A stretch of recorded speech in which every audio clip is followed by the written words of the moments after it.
What is going on, traders? In this video, we're going to go over my thoughts heading into tomorrow, as well as some stocks that I am really loving right now. But before we start, like, subscribe, comment your thoughts below. Let's get into the video.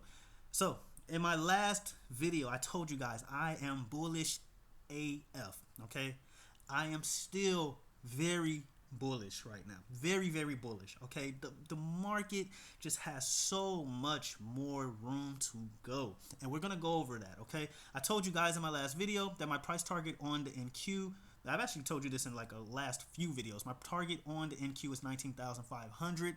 I mean come on, I don't understand why I'm not getting likes and subscribe, man. I've just been so spot on lately. I mean, I haven't missed when it comes to the stocks, when it comes to the market. I'm giving you guys the day-by-day plays, and you're still following these other YouTube channels who are literally still trying to tell you that a crash is coming. Like, what are we talking about here? So I don't know, but looking at the NQ, 19,500 was our target. I've been saying this since like the high 18,000s, and we got there a lot faster than I expected. But I told you guys in the last video that I was very bullish heading into today, and that's exactly what happened. I was so bullish today that I was putting out trades to the Discord before the FOMC meeting. Why do I do that? Because I don't care for news, and I believe charts are going to tell you everything you need to know prior to any type of news events, unless it's like war or coronavirus or things like that that are unexpected. Other than that, CPI data happens every single month. Why are we acting like it's new? Okay, the same exact thing happens. You get an initial move in the morning, you get a sell-off before the FOMC meeting, and then you get a bull run after the FOMC meeting. It happens every single month, guys. Why are we acting like this news is so terrifying and catastrophic that we can't trade it? It does the same thing every single month. What do I tell you guys all the time? Mondays and Fridays mirror each other. Tuesdays continue what Mondays do, and Wednesday you get an initial move, you get a sell-off, and then you get that initial move once again. It's like clockwork, man.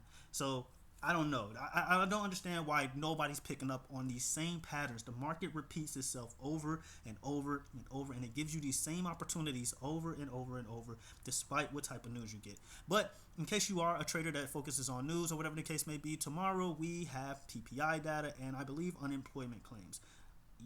Yep. So we have PPI data, unemployment claims at 8:30 Eastern. And then I believe, oh yeah, we have 30-year bond auction. That's about it. So if you're a trader that focuses on news or doesn't like to trade through news, keep those things in mind.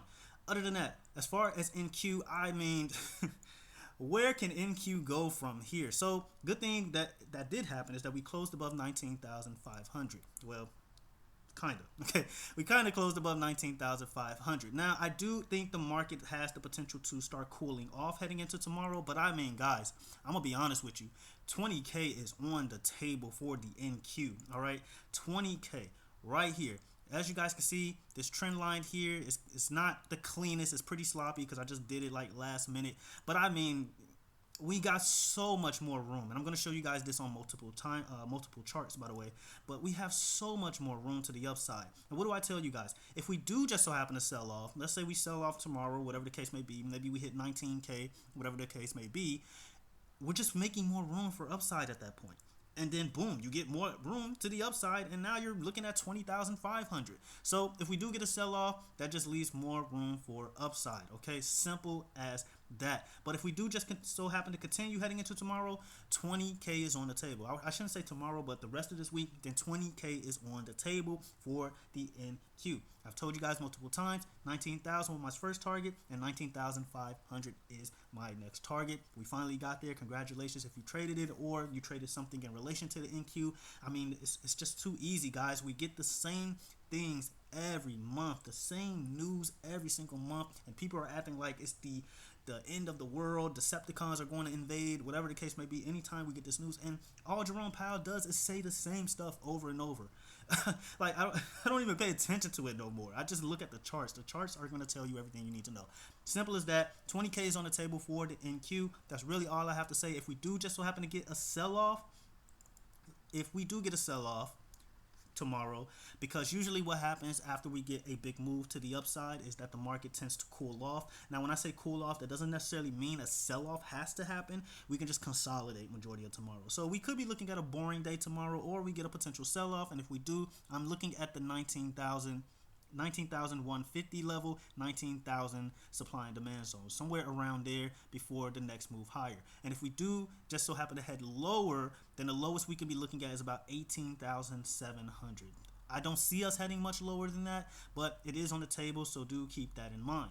But if we do head lower, again, that just creates more room for upside. The lower we head, the more room we have for the upside. So 20K is on the table. We head lower tomorrow, whatever the case may be, maybe Friday, profit takings Friday or whatever, then we could be looking at way more room to the upside.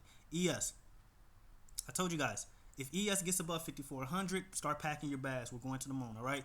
Inverse head and shoulders, super clean. We broke the neckline. We broke the neckline at around, I said, what did I say? 5,380 and then 5,400 was your psych level. We broke above that. Congratulations if you followed that trade or you just followed this in general, right? So what are we looking at next? I mean, it's the same thing, guys. It's the same thing as we're looking, as if we're looking at the NQ. You can see the same exact thing. I don't know why I don't have these marked, but boom. Boom. And if you think I'm making this up, right? Maybe you're thinking like, okay, he's just you're new to the channel, you don't believe the channel, you know, but if you've been here for a while, you already know. Okay, but if you're new to the channel, you're like, okay, he's totally making this up. Analysts already have the ES going to 5,600 on the ES, right? So analysts already have this as a target. So I'm not even making this stuff up, you know. So the charts, again, they're going to tell you everything you need to know. Analysts are just simply agreeing with what the charts are saying. And right now, highs we can be looking at is 5,700. Analysts have about 5,600, mid 5,600s. I can't remember the exact number. But I mean, right here, guys, it's right here. So what can we be looking at heading into tomorrow? Again, we could be looking at consolidation. We do have PPI that could motivate a move higher or lower. But if we do head lower, your key level here is about 5,380. After that, I do expect some type of bounce from there. But if we head lower than 5,380, then 5,368. And then after that, 5,350. Any lower than that, I'm not expecting, but it is on the table. And again, we head lower tomorrow, Friday, whatever the case may be. We're just making more room for bigger highs. Okay, simple as that. Okay, ES is very simple, guys. I mean, I don't make this stuff up. Bitcoin's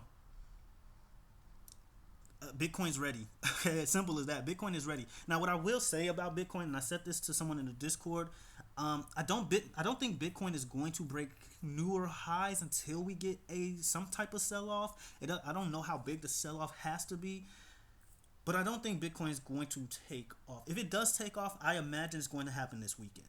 Okay, I do imagine it's going to happen this weekend. But as you guys can see, let's actually go to the 4-hour time frame. As you guys can see, we are currently bouncing off this trend, and we revisit this trend up here, and now we're back here. So maybe we just consolidate for a while here and then see what happens. But I don't think Bitcoin's going to take off until the market has somewhat of a sell-off. I don't know how big the sell-off has to be, but until that happens, I don't see Bitcoin taking off. Your key levels here is about 70,500. I said I won't be really bullish on Bitcoin until that breaks 70,500. After that, you want to see a move above 7,200. I keep saying 100, 72,000, and then after that, 75,000. You break above 75,000, start packing your bags. We are going to the moon. Okay, simple as that, guys. Simple as that. All right. Triple Qs. Man, triple Qs. So let me actually get rid of this. So one thing that I want you guys to keep in mind here, when the triple Qs and SPY makes a gap, so we have a gap on a daily time frame, right? I don't want you to have tunnel vision when it comes to gaps, okay? And that's one problem I used to have as a trader. Anytime I saw a gap, it prevented me from being confident in my plays. So I would see a gap like right here, and I'd be like, oh man, I can't trade to the upside because there's a gap here. All right, that's how the market manipulates you. Okay, that's how the market. If you think the market is bullish, stick to that thesis. If you have a solid confirmation on why you think the market is going to continue higher, stick to that thesis. Gaps distract you. There's a gap all the way down here too. I mean, you're gonna just wait for this gap to be filled before you start playing to the upside. I mean, good luck with that. But again, gaps are here to manipulate you. They're here to distract you. Okay. It doesn't. Most of the time, like I've said in my other videos, SPY and Qs have a good habit of filling gaps almost right away. But again, gaps are not mandatory to fill. Okay, they're just not. All right, they don't have to be filled. It could take years for a gap to be filled. Okay, so target. I told you guys 470 was my target on the triple Qs. I literally said this last video. 470 was our target on the triple Qs, and we got there and beyond. I even said 475. I think I said 475, but if I didn't, 475. We're here. Okay, so my next target on the triple Qs is obviously 480. If we do get a sell-off for whatever reason heading into tomorrow, maybe PPI, whatever excuse the market needs to sell off, we could be looking at a move back down to the gap fill around 468, 467 range, and then the lowest we could be looking at is about 465, and then we continue to head higher. We don't have much more space to the upside, I will say that much. So if we do just so happen to head higher, look for a potential sell-off. I wouldn't say a crazy sell-off just yet, but if we do just so happen to head higher, I imagine we can get a sell-off at around that 480 target, or maybe 482, somewhere around there. But if we just so happen to start tomorrow just with some type of sell-off, maybe we just want to start filling this gap right away before we see another move to the upside, then look for that as well. But otherwise, I am overall bullish. If you're wondering where I'm getting this 480 target from and you're new to the channel, I've mentioned this multiple times. Right here, just like we've seen on the NASDAQ. So you guys know I'm not making it up. The NASDAQ is showing you this. ES is showing you this. I mean, you're seeing this across the board. Trend right here. Bounced here. Bounced here. It bounced back here, but I couldn't get it to extend for some reason. But bounced here. Acted like a magnet here. Broke down. And now we're heading back towards this trend. We're going back up to retest it. Simple as that. I don't make this stuff up, guys. 480 is our target. If we just so happen to sell off, we're just creating more room to the upside. Simple as that. I am bullish. There's no reason for me to be bearish. There's no reason for you to be bearish. If you're counting on a gap fill, that's not a real bearish thesis. That's not real bearish confirmation. You need more than a gap to be bearish. Simple as that. I'm not saying it's not going to get filled, but you just have to have more confirmations for a potential gap fill. The Qs can easily do one of these moves. Not even just the Qs. The Qs can easily do one of these moves. The gap's not showing on other time frames. That's pretty annoying. But it can easily head to 470, act like it's going to fill the gap, and then you get all excited, and then it heads higher. Gaps have very strong support and resistance. It is very hard to break through a gap. Very hard. Okay? That's why I don't take them serious anymore. They just manipulate you into panicking and not wanting to trade to the opposite direction. Okay, they're there to play mind games with you. Stick to your original plan. If you are bullish, stay bullish, and if you're bearish, by all means be bearish, but have extra confirmation before just assuming a gap is the only reason to be bearish. Okay, it's just not enough, and it's not worth it. Gaps are headaches in my opinion. All right, SPY. Same thing with the SPY. Like here again, I showed you guys. Bounce here, bounce here, bounce here, bounce, and then it acted like a magnet, and then it rejected a few times off this trend, and then it broke down. Now, what did I say? We're heading back up here, and I told you guys in the last video, 550 is on the table for the SPY. I don't make this stuff up, man. I don't. 550 is on the table for the SPY, and I'm sure somebody watched it and was like, all right, this guy's crazy. 550 on the SPY, that's insane. I said this when SPY was at like 533. That 550 is on the table for SPY. So, I mean, I don't know, all right? Again, it's heading back up here to retest this trend. And if we do just so happen to sell off, then we're looking at a move at least to 538. Now, I will admit that we did kind of leave 537 hanging, and we never really came back to it. I'm on a daily time frame because I'm telling you guys not to focus on gaps, and I'm focusing on a gap. But again, we kind of left 537 off on the table, just like kind of left it hanging. So I do imagine if we do get some type of sell-off, maybe a dead cat bounce, maybe tomorrow, potentially, then we're just going to head towards 537, and then after that, that's when I'll be looking at more calls to the upside. And I mean, as you guys can see, 560 is on the table. It's on the table. I mean, we have so much. There's so much space here. There's such a void here. I've shown you guys this on the NASDAQ. I've shown you it on the ES. I've shown you it on the triple Q. There's just so much space to the upside, guys. Okay? And clearly, this trend is extremely relevant. Extremely relevant. Okay? bounce. I mean, multiple bounces, multiple rejections. It acted like a magnet. The market had a hard time getting away from the trend alone, and now it's acting like a magnet again, and now it's dragging the market back up. I mean, come on.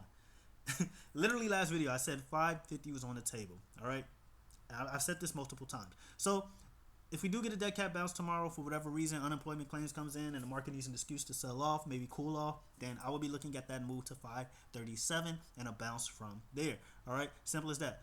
My target right now for the SPY is 550. I genuinely think we're going to head towards 550 at least this week or maybe next week. All right, simple as that. I guess we can go over that the Russell, right? So Russell, you see it, bull flag, beautiful. Inverse head and shoulders pattern, bull flag. This thing is this thing is ready to blow. All right. 203.5. You want to see it reclaim that 204.5. You want to see it reclaim that. And if we break above 208, then start packing your bags. We're going to the moon. 208, and then after that, you're looking at a move to 210, which is your psych level. And then after that, you're looking at a move to 212. It breaks above 212. Start packing. Small caps are going to go absolutely ballistic. I mean, look at the setup. Look at this beautiful setup. It's ready, guys. All right, it's ready. Now, I will say, again, we have a gap on a daily, something to pay attention to. If we do just so happen to get a sell-off and maybe the market needs to cool off, and that's one of my confirmations, is that anytime we get a huge move to the upside, the market normally has to cool off the next day. So that's one of my confirmations for a potential gap fill. But it's not guaranteed, okay? So if we do just happen to start breaking down, right, then we want to see a move back up below 203. It breaks below 203, then there's a chance you're going to start filling this gap, and then I will be looking for a bounce off 201. All right, that's what I'm looking at for the Russell. Okay, but I mean, this thing looks ready. It looks ready. I've shown you guys this pattern multiple videos on multiple stocks, on multiple ETFs, on multiple commodities, whatever the case may be. I've shown you this over and over. The same pattern. Head, shoulder. Now we have a bull flag. You can't get any better than this, man. I'm telling you. All right, so that's what I have for as far as ETFs, as far as the futures and all that fun stuff. Now let's get into the stocks, man. Let's get into the stocks. All right, we got some bangers, man. So Apple, man. So what did I tell you guys? I've told you guys this multiple times. That 200 break. It breaks 200, we're going to the moon. I mean, if this isn't the moon, I don't know what is. If this is not the moon, I don't know what is. Now, I will let you guys know that in the Discord, we took profit on the 220 calls for whatever date. I don't remember the date. Let me see. Hopefully I didn't even post the screenshot of the profit I took. But we closed the 220 calls on Apple at around 211. We got in at around 204. 204 break. 204, not 204 break, but 204. We got in around 204, and we ran Apple all the way to 211. We got out, took profit. I was fine with that, and yeah, we're looking for a re-entry right now. But yeah, Apple. Apple. So people are asking me when is a good time to jump back into Apple. This is not a good time to jump into Apple. Let me make that clear. Okay, we've already hit the moon. We're already here. I'm sorry you're on Earth and you didn't trust the channel. You didn't trust what I was saying in multiple videos, and I've said it over and over. Look at this weekly time frame. Look at it. Double bottom. I'm gonna keep showing this until you get. I don't care. I'm gonna keep showing this. Double bottom, neckline break of 200. I mean, the setup was there. It was screaming for you. It was begging for you to play it. Okay, it was begging for it. Okay, monthly chart, same thing. Double bottom, 200 neckline. Boom, bottom here, bottom here. You couldn't ask for a better setup. Apple was begging for you to trade it. It was begging for us to trade it. I've traded it multiple times so far, and I put it out in the Discord multiple times, and it's been giving nothing but bags. But what if you're looking for another opportunity to get in Apple? I've said this in the Discord. If you want another opportunity to get into Apple, all right, again, I'm going to show you guys the significance of this level here. You rejected here multiple times. You rejected here. You even rejected here a little bit, and then I think some news came in, and then it immediately started to break. You rejected here, okay? The supply and demand zone between 200 and 196 is very, very, very strong. All right. If Apple blesses you and says, hey, you know what? I'm feeling generous today.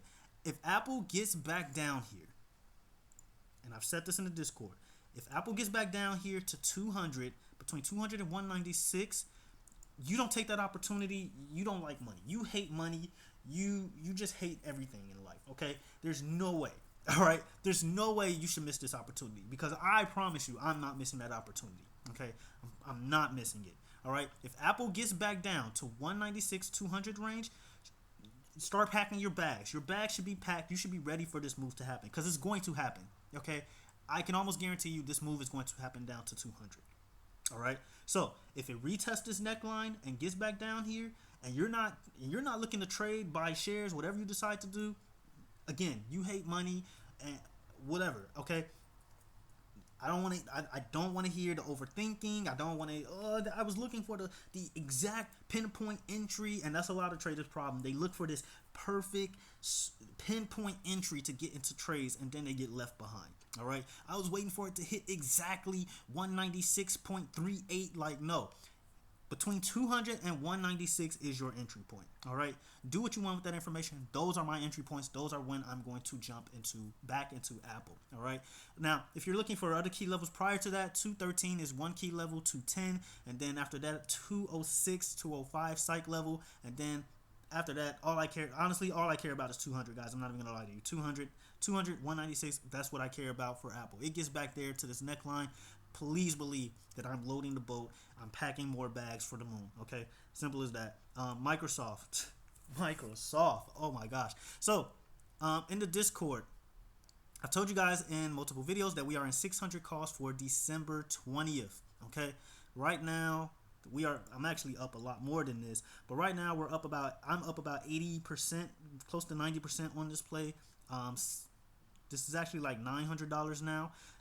We got into Apple at around 220, not 200. Why am I saying 200? Man, I am getting my numbers wrong today. 423. We got in at around that 423 area on Microsoft, and yeah, we've been just pretty much riding the train ever since. So Microsoft looks absolutely beautiful.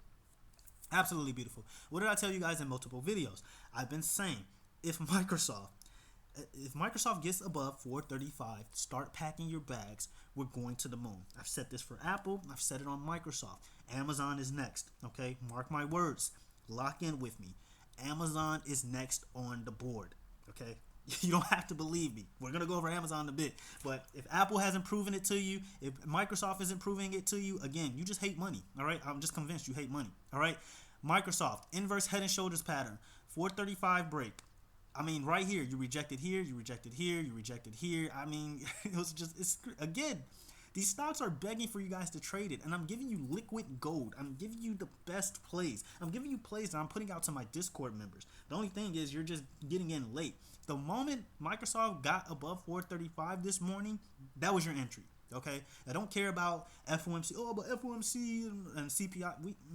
We trade the charts over here. The charts are going to tell you everything you need to know prior to any type of news event. Last video, I told you guys I was bullish today before any type of news. Why? Because it does the same thing every single month, guys. All right. So target for Microsoft 450. Simple as that. 450.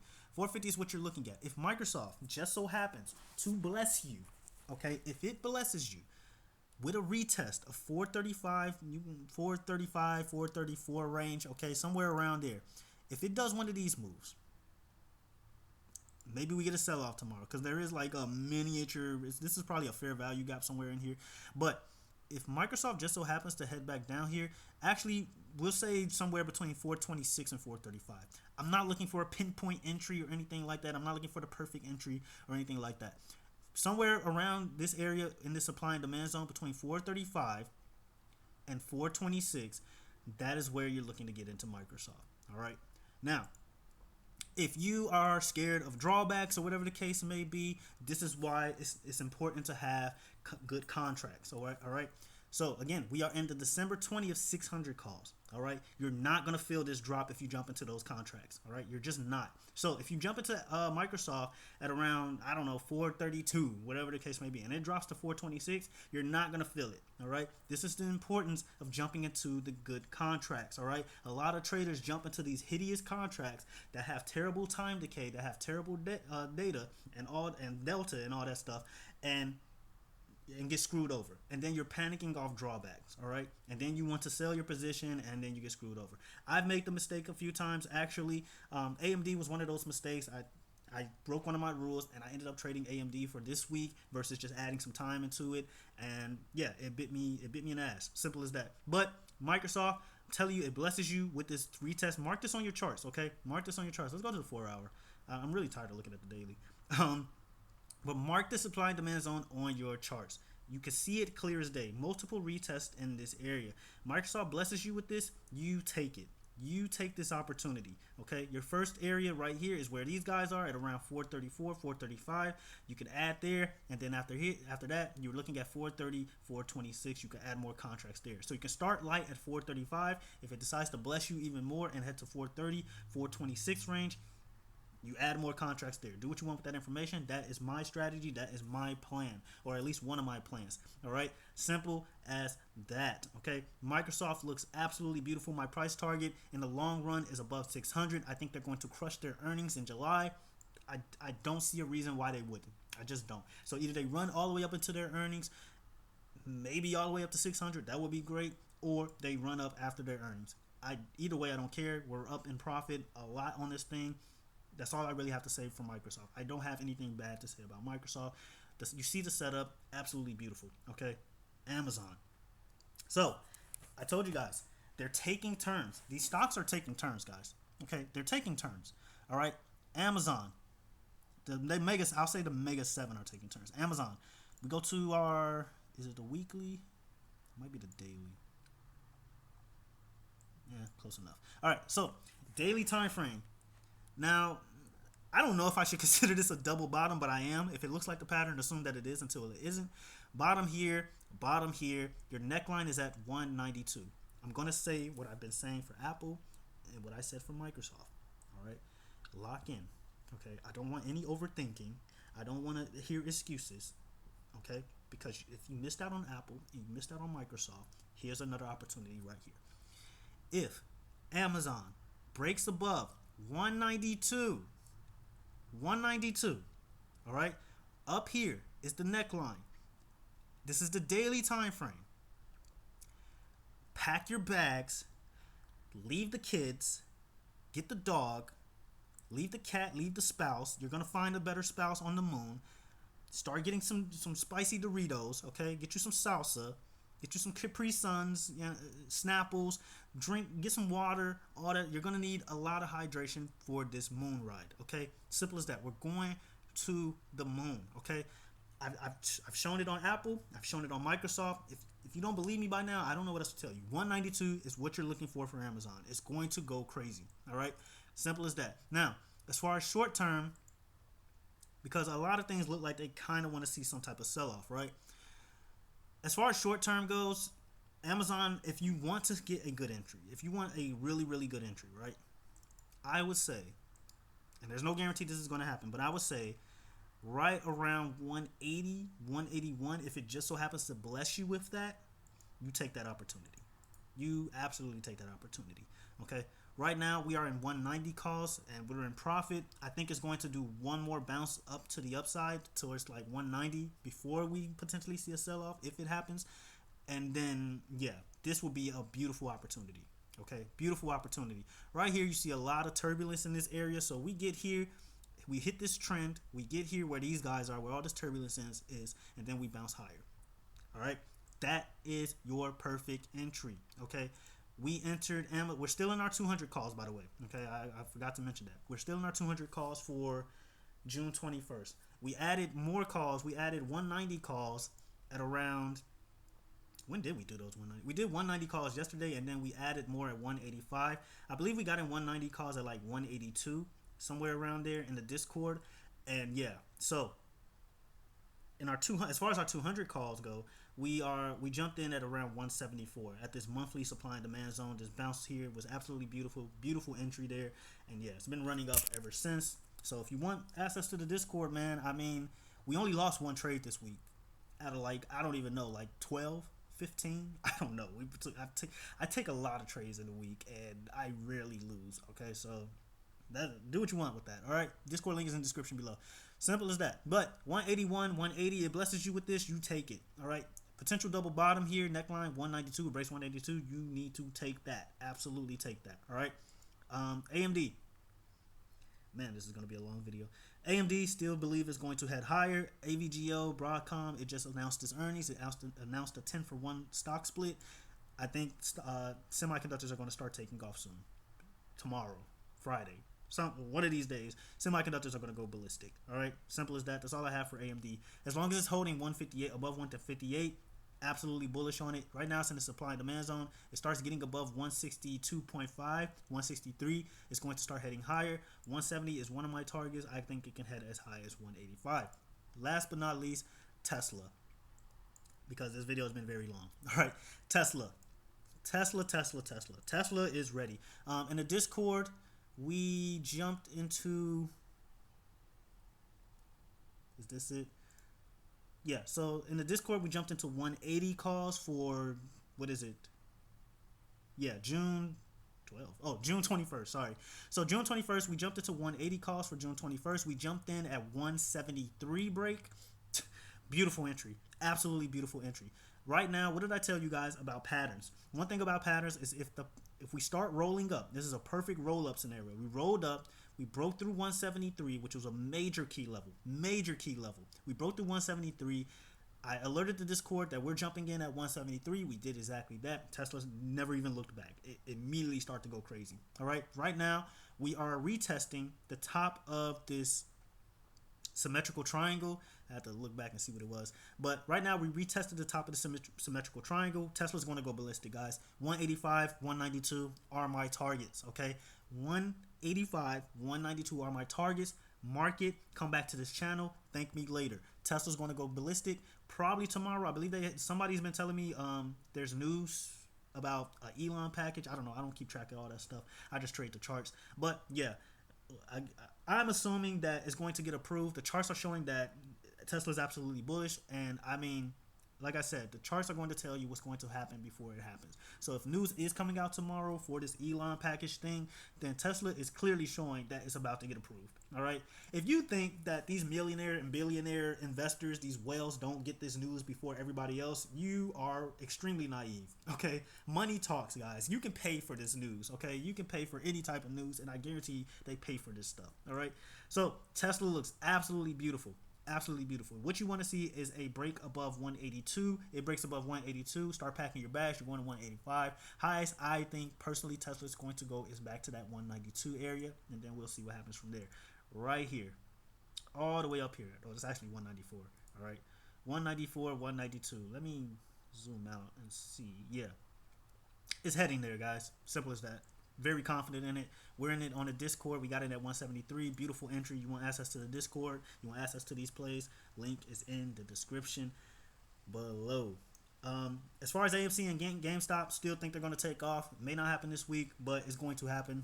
All right, very confident in that. I just don't have time to go over it in this video, but I'll go over it in the next video, I promise. All right, but that's all I have. If you like the video, please like and subscribe. Show me some love. At least show me some love from the last video. I mean, you can't say I wasn't spot on in that video. You can't say I wasn't. All right, come on. All right, so really show some love on this channel, please. I really appreciate the support, guys. I don't have to do this. I really don't. I trade full time. I've been doing this for 12 years. I know what I'm talking about. I do it because I enjoy it. All right, so like, subscribe. Really appreciate the support. And until the next video, traders, have a good one.